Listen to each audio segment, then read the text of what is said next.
네, 지난 3월 5일 관악구의 한 주점에서 지인과 술을 마시던 40대 남성이 소주병을 휘둘러서 특수 상해 혐의로 입건되는 사건이 있었습니다.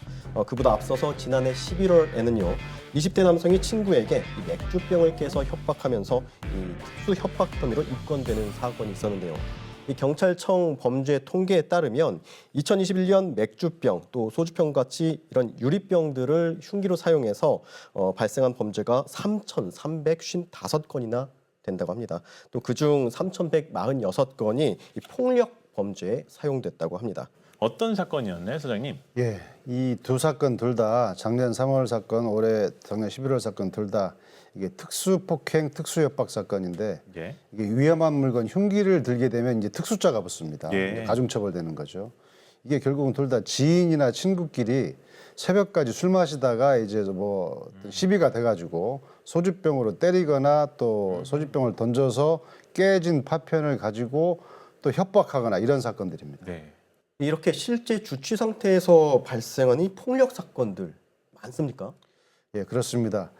경찰청에서 국회에다가 올해 3월 달에 제출한 자료를 보면 전국에서 주치자 관련 신고가 관악경찰서가 두 번째로 많은 걸로 한 달에 한 1,400건 정도 주치자 관련 신고가 접수되는 걸로 이렇게 나타났고요.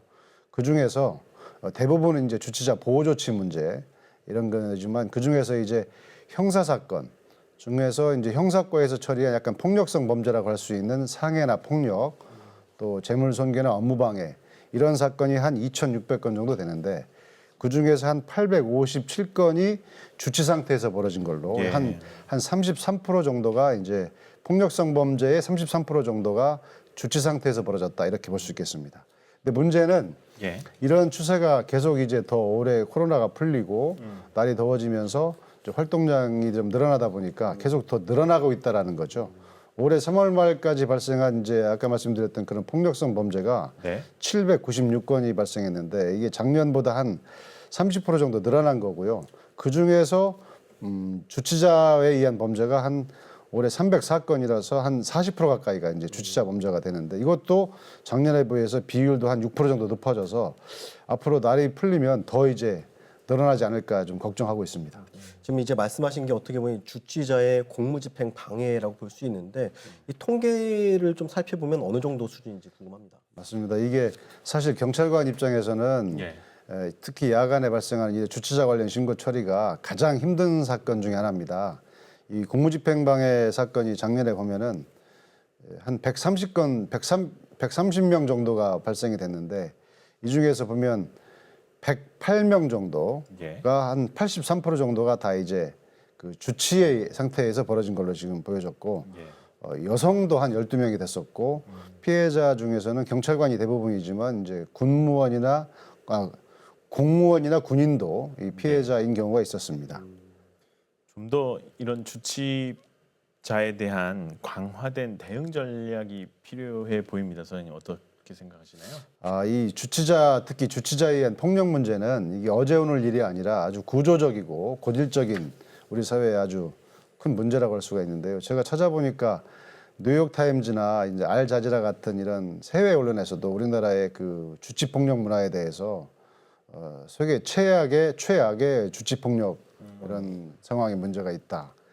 특히 그 경찰관들을 폭행하고 또 조사받고 바로 풀려나고 또 벌금만 내면 되는 또 이런 이상한 문화가 있는 이런 나라라는 식으로 어떤 좀 많이 비난도 받고 있는데 이런 게 도대체 왜 그런가 이게 구조적으로 왜 좀 없어지지 않고 특히 이게 어떤 강력 범죄가 벌어졌을 때 주치 감경이라 그래서 술 마셔서 기억 안 난다 그러면 심신미약으로 인정을 해서 감경을 해주는 이런 일이 발생이 되면 또 국민적 또 관심이 막 이제 고조가 되고 그래서 이 문제는 그 여야를 떠나서 국회에서도 그동안 상당히 오랫동안 여러 건에 걸쳐서 주치 감경을 좀 없애야 된다. 이 술 마셔서 기억이 안 난다 그러면 봐줄 수도 있다. 이런 제도를 가지고 있다 보니까 결국은 술에 대해서 관대한 문화가 되고 없어지지 않는다. 다른 선진국들은 이런 제도를 아예 못하게 제도적으로 막아놓고 있기 때문에 국회에서도 여러 안건이 지금 법안이 발의가 됐었고 이번 국회에서도 지금 많은 법안들이 지금 발의가 된 걸로 알고 있는데 한 번도 그게 통과가 되지를 않고 있습니다. 그래서 이런 제도적으로 술을 마시게 되면은 흥분하게 돼서 잘 이 행동이 통제가 안 되기 때문에 그걸 다 알고서 그런 행위를 했다라는, 특히 이런 상습적인 분들은 깎아줄 이유가 없는 거죠. 그런 걸 제도적으로 좀 못하게끔 하는 것이 좀 꼭 통과가 됐으면 좋겠고요. 그래서 우리 관악경찰서에서는 이제 경찰서 차원에서 할 수 있는 게를 찾아보자. 그래서 4월 19일부터 주치폭력 전담팀을, 이제 강력팀 중에 한 팀을 주치폭력 전담팀으로 예. 이제 발족을 시켜서 지금 가동을 했습니다. 그 동안에도 물론 이제 주치폭력에 대해서 계속 수사를 해왔지만 어떻게 보면 사건이 워낙 많다 보니까 단건 위주로 그날 사건 하나만 가지고 처리를 하다 보니까 그거 가지고는 저희가 대부분 불구속 수사를 하게 되고, 그럼 조사받고 또 나가게 되고, 저희가 최근에 구속시킨 사례 중에서도 보면은 업소에서 행패를 부리고 또 지구대 와서 또 욕설을 하고 해서 공무집행 방해를 해서 경찰서 와서 조사를 받았는데 그것만 가지고는 이제 구속을 할 수가 없기 때문에 석방을 합니다. 그럼 나가서 다른 업소 가서 또 같은 일이 벌어집니다.